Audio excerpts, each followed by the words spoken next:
بسم الله الرحمن الرحيم. الحمد لله نحمده ونستعينه ونستغفره ونؤمن به ونتوكل عليه ونعوذ بالله من شرور أنفسنا ومن سيئات أعمالنا. من يهده الله فلا مضل له ومن يضلله فلا هادي له، ونشهد أن لا إله إلا الله وحده لا شريك له، ونشهد أن سيدنا وحبيبنا ونبينا مولانا محمدا عبده ورسوله صلى الله تبارك وتعالى عليه وسلم. أما بعد، وعن أبي هريرة رضي الله عنه قال قال رسول الله صلى الله عليه وسلم: لا تقوم الساعة حتى تقاتل قوما نعالهم الشعر، وحتى تقاتل الترك صغار الأعين حمر الوجوه ظلف الأنوف كأن وجوههم المجان المطلقة. متفق علیہ. قابل احترام بزرگ و دوستو، سیدنا ابو ہریرہ رضی اللہ تعالی عنہ کی یہ روایت ہے. حضرت ابو ہریرہ رضی اللہ تعالی عنہ جو راویۃ الاسلام ہے، سب سے زیادہ کثرت سے احادیث بیان کرنے والے صحابی ہیں، خود فرماتے ہیں کہ بس میں نے امت کے سامنے ایک پیکج کھولا ہے، دوسرا پیکج میں نے نہیں کھولا. اگر میں دوسرا پیکج کھول دوں تو پھر فرمایا کہ ذہنوں کے پرخچے اڑ جائیں گے، امت برداشت کر نہیں پائے گی. تو حضرت ابو ہریرہ رضی اللہ تعالی عنہ کی روایت ہے، فرماتے ہیں رسول اللہ صلی اللہ علیہ وسلم نے ارشاد فرمایا: قیامت اس وقت تک قائم نہیں ہوگی، یعنی قیامت سے پہلے تمہارا مقابلہ ایک ایسی قوم سے ہوگا. اب اس قوم کی نشانیاں حضور اکرم صلی اللہ علیہ وسلم بتا رہے ہیں. اس قوم کی نشانیاں سب سے پہلے یہ ہے کہ جوتے بال والے جوتے ہیں، جوتوں پر بال، یعنی چمڑا ہے، چمڑے پر وہ بال ہوتا ہے، اس کو صاف نہیں کرتے. آج کل تو فیشن ہے کہ نیچے کا حصہ اس کو صاف کر دیا، اوپر کا حصہ اس کو اسی طرح رکھ دیا. تو نشانیاں بتا رہے ہیں حضور اکرم صلی اللہ علیہ وسلم. دیکھیں، محدثین نے ایک اصول یہ بیان فرمایا ہے، یہ جو فتنوں سے متعلق اور جنگوں سے متعلق جو احادیث ہیں جس میں حضور صلی اللہ علیہ وسلم نے اشارے فرمائے ہیں، وہ ہو سکتا ہے پہلے بھی ہوں اور ہو سکتا ہے وہ آگے آنے والے زمانے میں بھی ہوں. دونوں احتمال ہے. بعض چیزیں آپ نے وضاحت کے ساتھ کہہ دی، بعض چیزیں آپ نے مبہم اشارے کے طور پر فرمایا. اور یہ بات اشارے کے طور پر فرما رہے ہیں کہ قیامت قائم نہیں ہوگی اس وقت تک جب تک کہ تمہارا مقابلہ ایک ایسی قوم کے ساتھ نہ ہو جس قوم کی نشانی یہ ہے کہ وہ جوتے پہنیں گے بال والے، یہاں تک کہ تمہارا مقابلہ اس قوم سے نہ ہو.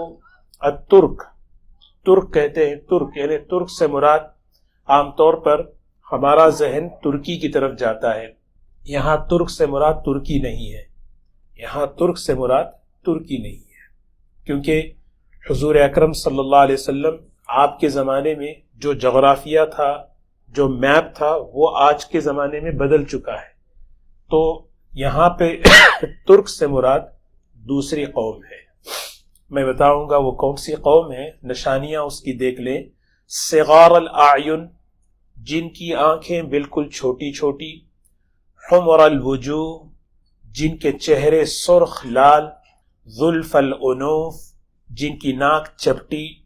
کأن وجوہہم المجان المطرقہ، ایسے کہ گویا ان کے چہرے چپکے ہوئے تہ بتہ کسی ڈھال میں، یعنی بالکل چپکے ہوئے، فلیٹ ہوتے نا، چہرہ بالکل فلیٹ اور بالکل ناک چپکی ہوئی، رنگ چہرے کا بالکل سرخ، آنکھیں چھوٹی چھوٹی. یہ فرمایا حضور صلی اللہ علیہ وسلم نے. اکثر ایک قول یہ ہے، یہ فتنہ یاجوج ماجوج کی طرف بھی ایک اشارہ ہے. فتنہ یاجوج ماجوج جس کے 22 قبائل تھے. تفسیر جلالین میں لکھا ہے کہ اس کے 22 قبائل تھے. حضرت ذوالقرنین نے 21 قبائل کو پکڑ کر بند کر دیا دیوار کے پیچھے، اور یہ قبیلہ چھوٹ گیا. عربی میں چھوڑنے کو ترک یترک ترکن کہتے ہیں، تو وہ مراد ہے. بعض محدثین اس طرف گئے ہیں لیکن جمہور اور اکثر محدثین کا یہ قول یہ ہے کہ اس سے مراد تاتار ہے. عربی میں اس کو تاتار کہتے ہیں، اردو میں اس کو منگولیا کہتے ہیں، منگولین. تو یہ جو چائنا کے قریب ہے منگولیا بالکل. تو حضور اکرم صلی اللہ علیہ وسلم نے اس میں اشارہ فرمایا. تو اس حدیث کے اندر جو یہ بات بیان فرمائی کہ مقابلہ ایک ایسی قوم کے ساتھ ہونے والا ہے جس کے یہ نشانیاں ہیں. ہو سکتا ہے کہ یہ نشانیاں آگے بھی ہوں، ہو سکتا ہے احتمال ہو آگے. اب کون سی قوم ہے جس کے چہرے چپٹے ہیں، جس کے چہرے جو ہے، جس کی ناک چپٹی ہے؟ منگولیا کے قریب کون رہتے ہیں؟ کون ہے سپر پاور کی طرف بڑھ رہا ہے؟ اور وہاں پہ کیا کیا مسلمانوں پر ظلم اندر ہو رہے ہیں؟ پتہ نہیں آنے والا وقت کن حالات کی طرف لے کر جائے، واللہ عالم. لیکن اصل چیز یہ ہے کہ یہاں پر فتنہ تاتار مراد ہے، جو آج سے تقریباً 900 سال پہلے کا واقعہ ہے. یہ حضور اکرم صلی اللہ علیہ وسلم کا یہ معجزہ ہے. امام بخاری رحمۃ اللہ علیہ نے اس حدیث کو معجزات النبی صلی اللہ علیہ وسلم کے چیپٹر میں لکھا ہے. سمجھ رہے؟ یہ حضور صلی اللہ علیہ وسلم کا معجزہ ہے کہ آپ جو ہے ایک ایسی بات ارشاد فرما رہے ہیں جو آپ کے زمانے سے 500-600 سال بعد ہونے والی ہے، اور وہ چیز ہوئی. اس زمانے میں بڑے بڑے محدثین، امام نووی رحمۃ اللہ علیہ اس زمانے کے، علامہ ابن اثیر رحمۃ اللہ علیہ جو بہت بڑے مؤرخ ہیں اس زمانے کے، انہوں نے جب اس کی تاریخ لکھی تو انہیں فرماتے ہیں کہ جو تاتار جو قوم تھی، وہ تاتاری جو ہے یعنی بنو عباس، یعنی یوں سمجھیے کہ چھوٹی موٹی حکومت نہیں، ایک اسلامک امپائر جو بغداد جو دارالسلطنت تھا عراق، اور مسلمانوں کی حکومت پھیلی ہوئی، بہت پھیلی ہوئی. اس پر جو ہے اللہ تعالیٰ نے تاتاریوں کو مسلط کیا. تاتاریوں کو کیوں مسلط کیا، اور پھر تاتاریوں کے فتنے سے کیسے مسلمان بچے، اور پھر اس کے لیے انہوں نے کیا کیا کیا، یہ 3 چیزیں اصل میں ہمیں سمجھنا ہے اس حدیث کی روشنی میں. سب سے پہلی بات یہ ہے کہ ظاہر سی بات ہے اس دور میں مسلمان ہر طرح کی جو ہے نا، یعنی یوں سمجھیے کہ فراوانی، مال کی فراوانی، حکومت، فوج، طاقت، دنیا بھر کی چیزیں ان کے پاس. سلطنت ہے، خلافت بنو عباسیہ، کیسی سلطنت سوچے کہ ہم تصور نہیں کر سکتے. بغداد صرف بغداد عراق نہیں ہے، بلکہ وہ بہت بڑا علاقہ. ہارون رشید جو کیسے بادشاہ تھے، وہ انہوں نے ایک مرتبہ ابر کو دیکھا، سوچنے لگے کہ بارش برسنے والی ہے، لیکن وہ بارش برسا نہیں. تو انہوں نے اس ابر کو دیکھ کے کہا کہ جہاں بھی جا کے برسنا ہے برس، جہاں تو برسے گا وہاں سے جو پیداوار ہوگی اس کا ٹیکس میرے ہی پاس آئے گا. یعنی ایسی حکومت، اس حکومت کو تاتاریوں نے ہلا کے رکھ دیا، تہس نہس کر کے رکھ دیا. اس کی سب سے بڑی 3 وجوہات. سب سے بڑی وجہ یہ ہمیں تاریخ سے ہمیں سمجھ، سب سے بڑی وجہ مسلمانوں کا دین سے دور ہونا. یہ مسلمانوں کا دین سے دور ہونا، کہ مسلمانوں کے اندر، عمومی مسلمانوں کے اندر گانا بجانا، حرام، شراب، یہ ساری چیزیں دین سے دوری. دوسری جو چیز تھی وہ مسلمانوں کے آپس میں اختلافات، آپس میں مسلمانوں کے صفوف میں جو ہے دڑاڑ، ان کے اندر منافق، ان کے اندر غدار، ان کے اندر جو ہے نا اختلاف کرنے والے، اغراض والے، مفاد والے. اور یہ بات تاریخ کے اندر ہے کہ اس امت کو غیروں سے زیادہ اپنوں سے ہی نقصان پہنچا ہے. اور اس کی سب سے بڑی جو ہے مثال حضور اکرم صلی اللہ علیہ وسلم کے مبارک دور کی ہے کہ آپ کے زمانے میں کیسے کیسے منافقین نے کیسی کیسی حرکتیں کی. ایک مثال ہے کہ غزوہ احد کے موقع پر حضور صلی اللہ علیہ وسلم صحابہ کو لے کر چلے. اس موقع پر منافقین کا جو سردار تھا عبداللہ ابن سلول، اس نے بھی جو ہے اپنی جماعت کو لے کر چلا. اس کا یہ پلان تھا کہ میں بھی لے کے چلوں، آگے راستے میں جا کر واپس ہو جاؤں گا تو تھوڑا سا اور مسلمان ڈگمگا جائیں گے. وہ 300 منافقین کو لے کے واپس آیا. سوچیں ایک جماعت جائے، اس جماعت کا ایک بڑا حصہ درمیان میں سے پتہ نہیں کیا ہونے والا ہے، ہمارا کیا ہوگا، واپس آ جائیں، اس جماعت پر، اس لشکر پر کتنا اثر پڑتا ہے۔ تو یہ ہماری تاریخ ہے، حضور اکرم صلی اللہ علیہ وسلم کی سیرت میں بھی اللہ تعالیٰ نفاق سے بھی ہماری حفاظت فرمائے اور منافقین کے شر سے بھی اللہ ہماری حفاظت فرمائے۔ تو ایک چیز تو دین سے دوری تھی، دوسری جو چیز تھی مسلمانوں کا آپس میں اختلاف، اور تیسری جو چیز تھی مسلمانوں کا یعنی حکومت ملی، طاقت ملی، عہدے ملے، ظلم کرنا۔ ظلم و زیادتی بڑھ گئی تھی، اپنوں پر تو اپنوں، غیروں پر بھی ظلم ہو رہا تھا۔ ایسا ظلم کہ یعنی کتابوں میں لکھا ہے کہ کچھ مشرکین، کچھ غیر مسلم جمع ہوئے، اجازت نہیں تھی کہ حکومت کے خلاف کوئی بات کرے، تو انہوں نے سوچا کہ شہر میں کھڑے ہو کر بات کرنے سے پکڑے جائیں گے، چلو ایک کام کرے، پہاڑ کے اوپر چلے جائیں، وہاں جا کر ہم جو ہے بات کریں گے کہ کرنا کیا ہے۔ تو کچھ کافر جو ہے نا وہاں پہ جمع ہوئے، اور جمع ہو کر انہوں نے بات کی کہ بھئی یہ مسلمان تو یہ ان کو حکومت ملی، طاقت ملی، یہ بڑا ظلم کر رہے ہیں۔ ظالم کوئی بھی ہو اللہ کی مدد اس کے ساتھ ہے، مظلوم کوئی بھی ہو اللہ کی مدد اس کے ساتھ ہوتی ہے۔ چنانچہ جب اس میں انہوں نے بات کی تو ایک بوڑھے میاں نے کہا، بڑی عجیب بات کہی، دیکھو یہ جو مسلمان جس خدا کو مانتے ہیں ان کا خدا رحمان اور رحیم ہے، اس خدا کو جو ہے انصاف پسند ہے، ہم مل کر دعا کریں گے مسلمانوں کے خدا سے، اللہ ان کا خدا ان پر جو ان کو پکڑے گا۔ چنانچہ حالت کفر میں، حالت شرک میں ہے، لیکن ایک چیز ہے، مظلوم بنے ہوئے ہیں، اور مظلوم پہاڑ پر کھڑے ہو کر مسلمانوں کے خلاف بد دعا کر رہے ہیں۔ اب اسی بد دعا کا اثر تھا کہ فتنہ تاتار وجود میں آیا، تاتاری اللہ کا عذاب بن کر جو ہے مسلمانوں پر مسلط ہوئے۔ تو یہ تین چیزیں عام طور پر جو ہے نا اس کے بنیادی اسباب ہیں۔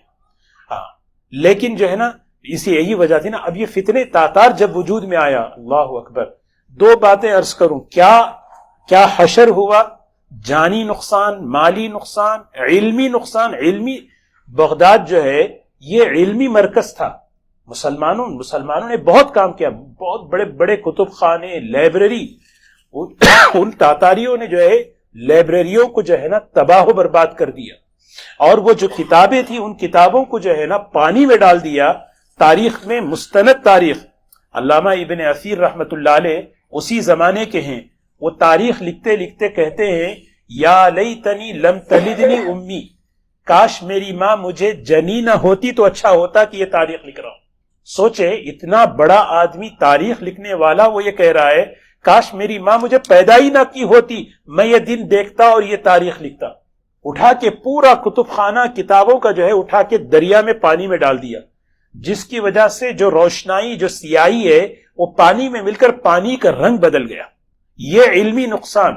جانی نقصان اتنا کہ مسلمانوں کو اتنا مارا، نہ عورتوں کو، نہ بچوں کو، نہ بوڑھوں کو، نہ جوانوں کو، بلکہ جو عورتیں امید سے تھی ان کے پیٹ کو چاک کر کے بچوں کو نکال کے مارا۔ اور مسلمانوں کے دل میں اتنا خوف مسلط ہو گیا کہ حضرت مولانا ابو الحسن علی ندوی رحمۃ اللہ علیہ لکھتے ہیں، ایک عورت کچھ مسلمانوں کو پکڑتی، کہتی ٹھہرو یہاں پہ انتظار کرو میں ابھی آ رہی ہوں، گھر جاتی، جا کر ہتھیار لے کر آتی اور کہتی کہ پلٹ جاؤ اور سو جاؤ، سر اپنا پتھر پہ رکھ دو۔ ایک مسلمان کی ہمت نہیں ہوتی وہاں سے بھاگنے کی، ایک مسلمان کی ہمت نہیں ہوتی بھاگنے کی، ایسا خوف، ایسا اندر سے۔ ان کے جو ہے نا لاشیں اتنی کہ پانی کا رنگ بدل گیا، پل یعنی لاشوں کو جو ہے اٹھا کر جو ہے پلوں پر ڈال دیے، اور پل کو جو ہے نا بجائے پل کراس کرنے کے، وہ پل پر جو ہے نا لاشوں پر سے کراس کرتے تھے۔ جانی اعتبار سے نقصان، مالی اعتبار سے نقصان، علمی اعتبار سے نقصان۔ وجہ کیا ہے؟ مسلمانوں کا آپس میں اختلاف، مسلمانوں کا ایک دوسرے پر ظلم و زیادتی، اور اللہ کے دین سے دور ہونا۔ لیکن اللہ تبارک و تعالی جو ہے، اللہ کا نظام ہے، اللہ تبارک و تعالی نے اس وقت کھڑا کیا اس فتنہ تاتار سے مقابلہ کرنے کے لیے، کچھ ایسے لوگوں کو کھڑا کیا، سیف الدین القدس۔ لیکن ان سب کے پیچھے ایک شخص ہے مجدد، وہ ہے عز الدین، شیخ الاسلام عز الدین ابن عبد السلام۔ حضرت مولانا علی میاں صاحب رحمت اللہ علیہ تاریخ دعوت و عزیمت کی پہلی جلد میں ان کی پوری تاریخ لکھے ہیں، پڑھنے کی چیز ہے۔ یہ ایسے عالم دین تھے، شیخ الاسلام، مجدد تھے، مجدد سمجھتے نا؟ ہاں، جو دین کو تجدید کرنے والے، ہر 100 سال میں اللہ تعالیٰ ایک مجدد کو پیدا کرتے ہیں، ایک مجدد کو، جیسے قرن اول کے سب سے پہلے مجدد ہے حضرت عمر ابن عبدالعزیز رحمت اللہ علیہ۔ وجہ اس کی یہ ہے کہ خلافت بنو امیہ کا پورا ڈائریکشن چینج ہو گیا تھا۔ وہ جتنے بادشاہ خلافت بنو امیہ میں بیٹھے ہوئے تھے، عیاشی، ظلم و زیادتی، انہوں نے کر کے پورے ملک کو جو ہے تباہ کر دیا، رخ بدل دیا تھا۔ لیکن اللہ تعالیٰ نے حضرت عمر ابن عبدالعزیز رحمت، ہمیشہ سوچیں دوستو، یہ تربیت جو ہوتی ہے نا، ایک بات میں عرض کروں، حضرت عمر ابن عبدالعزیز رحمت اللہ علیہ، صحابہ کی تربیت کا ان پر اثر دیکھیں۔ مدینہ منورہ آئے، وہاں پر بڑے بڑے صحابہ کی صحبت انہوں نے پائی، بڑے بڑے تابعین کی صحبت انہوں نے پائی۔ ان کا اور اگر پیچھے واقعہ دیکھیں، یہ وہی نسل میں ہے جو ہم واقعہ سنتے ہیں، دودھ ملانے کے لیے ماں نے کہا بیٹی سے، بیٹی نے کہا اللہ دیکھ رہا، عمر دیکھ رہے ہیں، تو کہنے لگی عمر سوئے ہوئے ہیں، کہا عمر کا رب تو جانتا ہے، دیکھ رہا ہے۔ تو یہ اسی کی نسل میں سے عمر ابن عبدالعزیز رحمت اللہ علیہ پیدا ہوئے، اور بڑی سخت نگرانی کے ساتھ ان کی تربیت ہوئی۔ ان کے والد نے ان کے ایک استاد ہیں، بڑے ٹاپ لیول کے استاد میں، کبار محدثین میں سے تھے، صالح بن کیسان رحمت اللہ علیہ، بہت بڑے اونچے محدث۔ ان کی تربیت میں چھوڑا، یہ میرا بیٹا ہے، اس کی تربیت کرو۔ امام بخاری رحمت اللہ علیہ ایک خط ان کا لکھتے ہیں اپنی بخاری شریف کے اندر، اصلاح الشعر کا افضل عندک من الصلاۃ۔ ایک کتنی سخت تربیت دیکھیں، علمی، اخلاقی، عملی تربیت۔ ایک مرتبہ عمر ابن عبدالعزیز رحمت اللہ علیہ نماز میں لیٹ آئے، نماز میں تاخیر سے آئے۔ نماز کے بعد ان کے استاد نے بلایا، پوچھا کیا بات ہے، آپ کیوں دیر سے آئے؟ تو عمر ابن عبدالعزیز رحمت اللہ علیہ کہتے ہیں، اصلاح الشعر، میں اصل میں میرے بال کو جو ہے نا درست کر رہا تھا، اس میں جو ہے بال بناتے بناتے تاخیر ہو گئی، اس لیے میری جماعت تکبیر اولیٰ چھوٹ گئی۔ تو انہوں نے فوراً عبدالعزیز ان کے والد کو خط لکھا، میں آپ حکم دیں اپنے بیٹے کو کہ وہ بال نکال دیں سر سے، جو بال بچے کی نماز میں تکبیر اولیٰ میں رکاوٹ کا سبب بنے۔ تو والد کیا لکھتے ہیں پتہ ہے؟ والد کہتے ہیں یہ آپ خط لکھنے کی ضرورت نہیں ہے، میں نے اپنے بیٹے کو آپ کے حوالے کر دیا ہے، آپ اس کی تربیت کریں، آپ جو چاہیں اسے کریں۔ تو آپ نے بلا کے کہا یہ سر کے بال نکالو۔ ایسی سخت نگرانی کے ساتھ ان کی تربیت ہوئی، بڑے علماء محدثین میں بنے، مدینے کے گورنر بنے تو علماء کے فقہا 10 بڑے علماء کو جمع کیا، گورنر میں ہوں لیکن آپ علماء فقہا ہیں، چلے گی آپ کی کتاب اللہ اور سنت رسول صلی اللہ علیہ وسلم کی روشنی میں میری گورنری چلے گی، اگر میں کوئی غلط کام کروں تو آپ مجھے ٹوکیں گے۔ خیر بہرحال ان کی زبردست تاریخ ہے۔ سب سے پہلے قرن اول کے مجدد تھے حضرت عمر ابن عبدالعزیز رحمت اللہ علیہ۔ تو حضرت شیخ الاسلام عز الدین ابن عبد السلام یہ بھی جو ہے مجدد گزرے ہیں، انہوں نے تربیت کی سیف الدین القدس کی، زبردست تربیت، اور بادشاہ سے مل کے بات چیت کی کہ کریں تو کیا کریں۔ انہوں نے کہا دیکھو اس کا ایک ہی حل ہے، ہم جو ہے نا انفرادی اور اجتماعی محنت کرنا ہے۔ تو حضرت شیخ الاسلام نے اب انہوں نے کیا محنت شروع کی، محنت کیا شروع کی، عوام کو جمع کیا، جمع کر کے ان کو کہا کہ دیکھو یہ جنگ جو تاتار سے مقابلہ کرنا بہت آسان ہے، بس ایک کنڈیشن ہے، اپنی زندگی میں دین لے کر آؤ، اپنی زندگی میں وہ صفات لے کر آؤ جس سے اللہ کی مدد آتی ہے، اللہ کی نصرت تمہاری زندگیوں میں آتی ہے، پھر دیکھنا انتم الاعلون ان کنتم مومنین، تم ہی سر بلند ہوگے۔ حضرت نے تربیت کی، انفرادی اجتماعی زندگی کو بنایا دینی اعتبار سے، اور ایک جماعت تیار کی، اور اس جماعت کا سربراہ حضرت سیف الدین کو طے کیا، کہا کہ اب مقابلے کے لیے نکلو۔ جب یہ چلے مقابلے کے لیے، ماشاءاللہ مقابلہ کرتے کرتے کرتے کرتے آگے بڑھ رہے ہیں، اور ایک جگہ پہنچ کر کامیاب ہو کر واپس ہو رہے ہیں۔ وہی پرانی تاریخ، کیا اسی میں سے ایک منافق نے حضرت کو مار دیا۔ یہ افسوس ہے، اصل میں کیا ہے، نفاق اس امت کا سب سے بڑا فتنہ ہے، سامنے ایک پیچھے ایک۔ نفاق جو ہے یہ اس امت کا بہت بڑا فتنہ ہے۔ ہم زبان سے جو کہتے ہیں وہ اندر نہیں ہوتے. اللہ حفاظت فرمائے, اللہ تعالیٰ سب کی حفاظت فرمائے. ہمیشہ آپ دیکھیں, کوئی بھی تاریخ اٹھا کر دیکھیں, چاہے آپ تاریخ اٹھائیں خلافت عثمانیہ کی, چاہے آپ تاریخ اٹھائیں خلافت بنو تاتاریوں کی, ہر جگہ کتنے واقعات ہیں. تو بہرکیف میں عرض یہ کر رہا تھا کہ یہ ہماری تاریخ ہے, اس کے پیچھے فکر مند علماء, انہوں نے جو ہے امت کو سنبھالا. ہاں, نور الدین زنگی رحمت اللہ علیہ, یہ جو بڑے بڑے لوگ پیدا ہوئے اللہ نے جن کو انقلاب کا ذریعہ بنایا, جیسے مثال کے طور پر صلاح الدین ایوبی رحمت اللہ علیہ, یہ ایک ہی دن میں کھڑے نہیں ہوئے, نہیں ایک دن میں نہیں کھڑے ہوئے, بلکہ علماء نے اس ماحول میں محنت کی, اس ماحول میں محنت کی جس کی وجہ سے وہاں کے اندر اس ماحول کے اندر سے ایسے ستارے پیدا ہوئے. صلاح الدین ایوبی رحمت اللہ علیہ, نور الدین زنگی رحمت اللہ علیہ, یہ ایسے ایسے لوگ ہیں, ان کی تاریخ جو ہے نا آج ہماری اسلامی تاریخ سے بھری ہوئی ہے. فتنوں کے دور میں انہوں نے کیسے امت کو سنبھالا, ان کی تاریخ اگر پڑھیں گے تو ہمارے حوصلے, ہمارے جذبات اور ہمیں رخ ملتا ہے. ایک واقعہ عرض کروں, فتنہ باطنیہ, ایک فتنہ اٹھا تھا, ایک خلافت قائم کی تھی زبردست طاقت کے ساتھ.